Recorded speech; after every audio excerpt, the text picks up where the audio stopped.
A very good morning, children. This is your social teacher of class 5. I hope everyone is taking care of themselves. In our previous class, we have discussed about the lesson Major Landforms. In this lesson, we have discussed the topics mountains, importance of mountains, plateaus. Today we will discuss importance of plateaus.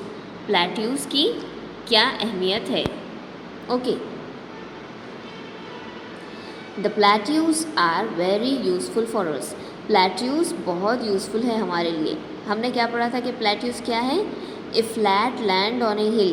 ऊंचाई पर एक flat land, level land रहेंगी तो उसे हम plateaus कहेंगे. So ये क्यों ज़रूरी है? Plateaus are very useful for us.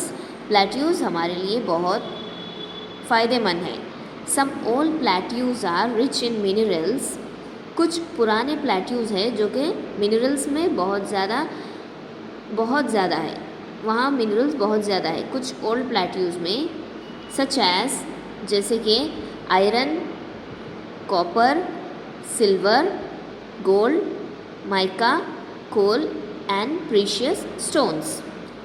जैसे कि आयरन लोहा, कॉपर तांबा, सिल्वर चांदी, गोल्ड सोना, माइका कोल कोयला एंड प्रीशियस स्टोन्स कीमती पत्थर जैसे कि Ruby, emerald, okay, diamond.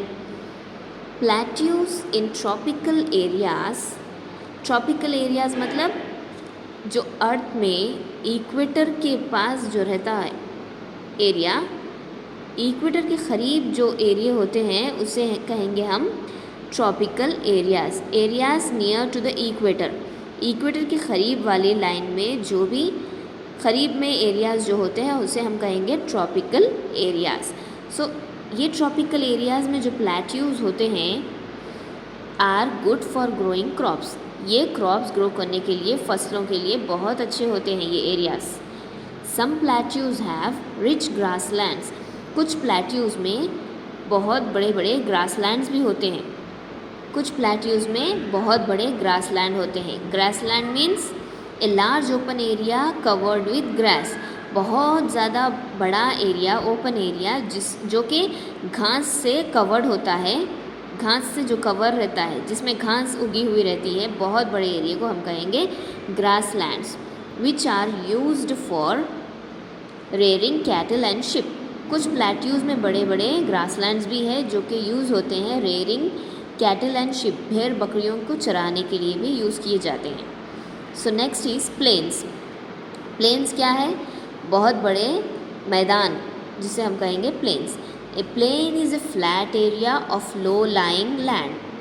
Plane एक बहुत बड़ा फ्लैट एरिया है. लो लाइंग लैंड मतलब नीचे की तरफ आता हुआ. लो लाइंग लैंड मतलब प्लेन्स जो कि नीचे की तरफ होते हैं उसे कहेंगे low lying lands. Plains are called low lands. Plains को लो लैंड्स भी कहते हैं. इसे उर्दू में क्या कहेंगे? नशीबी इलाके. Okay. And can stretch over hundreds of kilometres. और ये बहुत स्ट्रेच होते हैं, फैलते हैं हंड्रेड्स ऑफ किलोमीटर्स तक. प्लेन्स बहुत बड़े बड़े होते हैं, हंड्रेड्स ऑफ किलोमीटर्स तक भी ये फैले हुए होते हैं. The slopes of a plain is mostly gentle. ये जो प्लेन्स के जो स्लोप्स होते हैं, ढलान होती है, वो जेंटल होती है ज़्यादातर.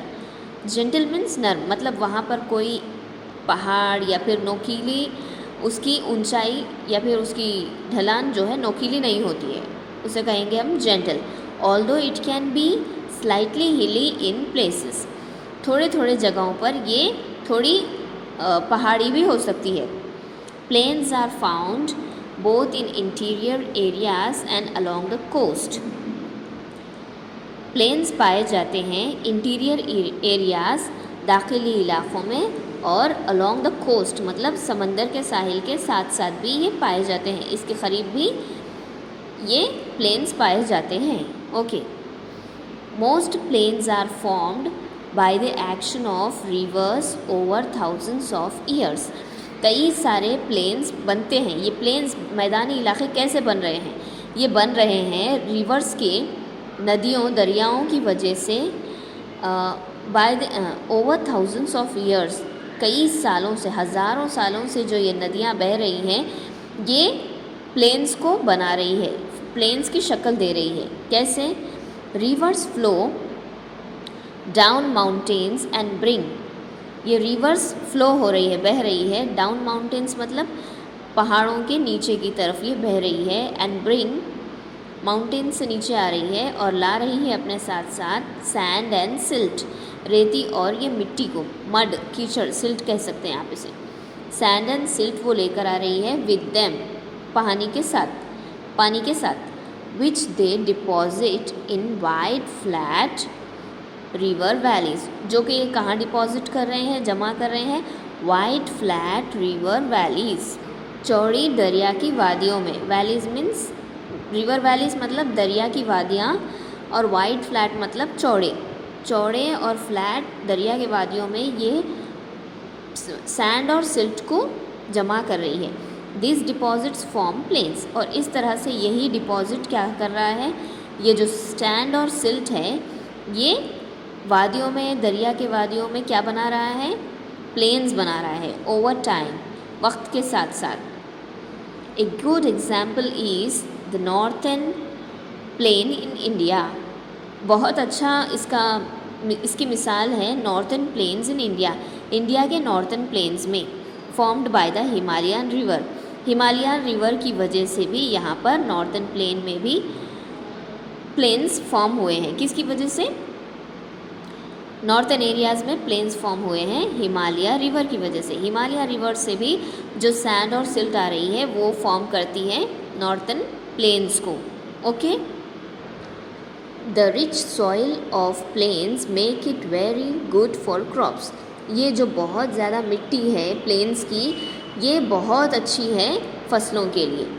फ्रॉम अर्लीस्ट टाइम, इब्तदाई वक्त में से, शुरू से ही, plains have been densely populated areas for this reason, यही वजह है कि यहाँ की मिट्टी बहुत, यहाँ की सॉइल बहुत गुड है, क्रॉप्स के लिए बहुत अच्छी है, जिसकी वजह से यहाँ की आबादी बहुत ज़्यादा है। Okay, many cities and towns are located here, बहुत सारे शहर यहाँ पर है। The flatness of plains make it suitable for the location of roads, fields, buildings, industries, railways and airports. ये जो इसकी फ्लैटनेस है, मतलब ये जो एरिया लेवल दिख रहा है आपको, एरिया लेवल होने की वजह से ये मुनासिब है, सूटेबल है, किस चीज़ के लिए? लोकेशन ऑफ रोड्स, यहाँ रोड्स रोड्स के लिए, मैदानों के लिए, बिल्डिंग्स, इंडस्ट्रीज़, रेलवेज़ और एयरपोर्ट्स के लिए ये बहुत ज़्यादा सूटेबल प्लेस है, तो इसलिए यहाँ पर पॉपुलेशन भी बहुत ज़्यादा है। Transport and communication facilities are good, यहाँ पर ट्रांसपोर्ट और कम्युनिकेशन फैसिलिटीज़ भी बहुत ज़्यादा है, अच्छी है। So children, your today's activity work is page number 11. Third question, what are the qualities of an accurate map? This question and answer you have to write 2 times in your notebook and learn. Thank you.